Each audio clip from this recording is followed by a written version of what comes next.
Well, the oil spill made landfall on Gibraltar's western shore, clumping on the rocks and producing headache-inducing smells. Our reporter, Jonathan Sacramento, who has been following the story and monitoring the oil spill all day, now joins us live from Camp Bay. Thank you very much, Shalina. Yes, we're live from Camp Bay, one of the beaches affected by the oil spill earlier today. The other, of course, Little Bay, and very much so Rosia Bay, if you count that as a beach, but even if you don't, a lot of flora and fauna affected at that bay earlier today.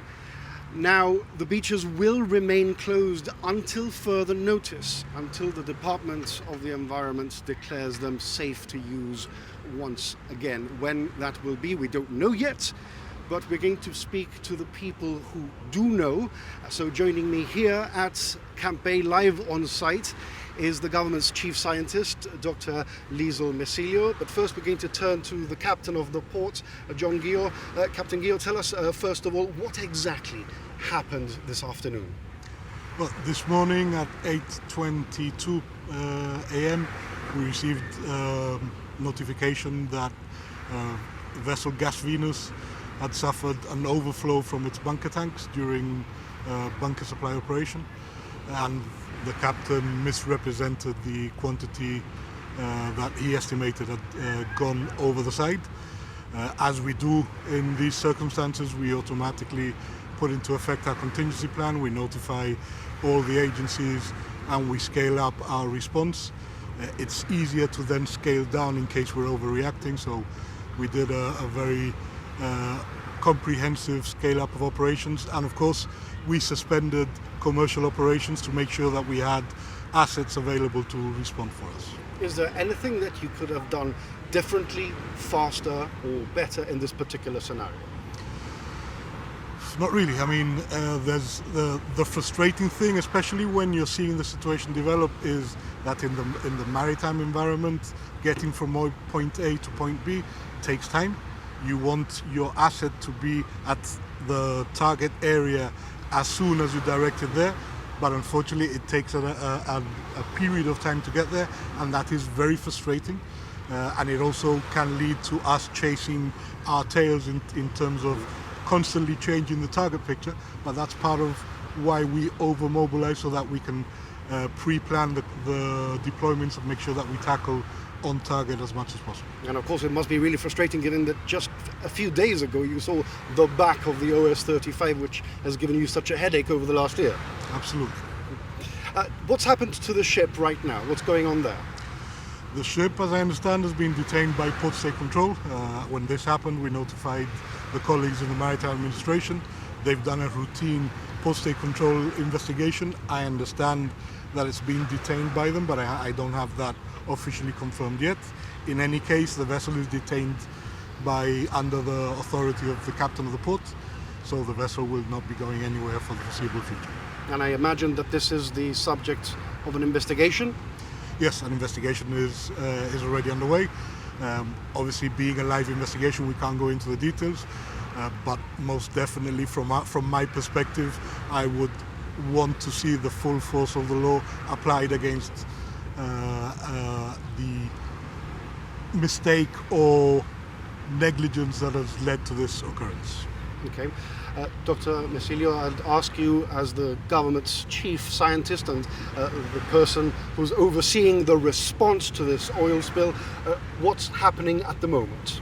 So at the moment you will see quite a number of vessels behind us.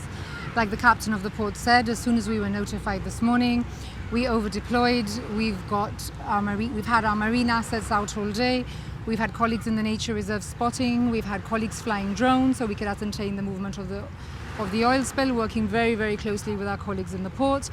We've got qualified oil response personnel in-house in the department. They've been doing coastline and maritime surveys all day so that we can best decide how quickly we can react, move our assets and start the cleanup and the mitigation as quickly as we possibly can.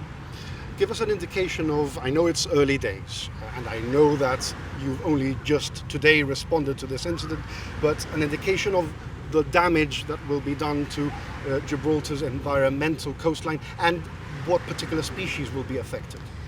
Okay, well, as you say, it's too early to tell. Obviously, the intertidal zone and the coastline is the area that concerns us the most at this moment in time. In addition to, we've got a colony of seabirds.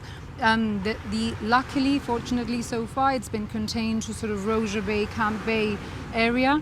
So it is within a defined space. So we're looking at the intertidal, we're looking at crustaceans, mollusks, invertebrates, seabirds. But it will take us weeks to be able to properly quantify the environmental impact. There will undoubtedly be an impact, and that is also part of the evidence that we are gathering for the investigation that's going on.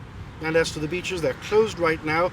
Do you have an indication at this stage of whether you'll be able to be in a position to reopen them anytime soon? I wouldn't like to venture a guess. I think tomorrow morning we'll be in a better position once we see what happens with the tides and movements overnight. As you can see, we have people who've been cleaning up all day. Our priority is absolutely to open the beaches as quickly as we can. We need to ensure that it's safe. What I would ask the public is to please bear with us. Bear in mind, this is a fluid marine dynamic environment.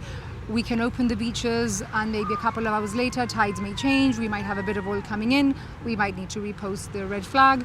So please bear with us, but it is our top priority, obviously, in addition to the cleanup, to be able to open up the beaches as soon as possible. Okay, very briefly, can you please tell us, because we've had people calling us saying, how can we volunteer to help on the cleanup operation?